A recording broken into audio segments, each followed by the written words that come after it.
আসসালামু আলাইকুম সবাইকে বাসি ঈদ মোবারক।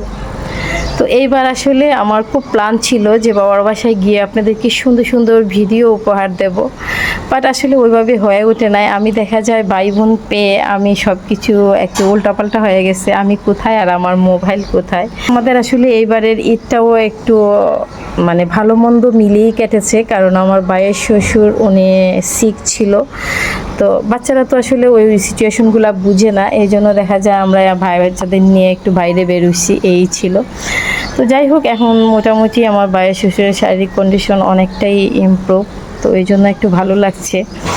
আর আমার আসলে এত তাড়াতাড়ি আসার কোনো প্ল্যান ছিল না। আমি দেখা যায় প্রথম স্টেপের টিকিটই ম্যানেজ করতে পারি নাই। লাকিলি দেখা যায় ঈদ একদিন এগিয়ে যাওয়াতে টিকিটটা পেয়ে যায়, আর আমি তো পাগলের মতো টিকিট করে ফেলি।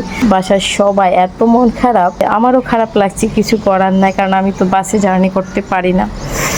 তো আসার পর শুনলাম বাসার সব পিচ্ছিগুলা খুব মন খারাপ, কান্নাকাটি করছে। তো আর ওরা আসলে মিষ্টি খালামণি গেলে ওরা খুব এক্সাইটেড থাকে যে ওদেরকে নিয়ে একটু বের করবো, অন্যরকম একটা আনন্দ কাজ করে।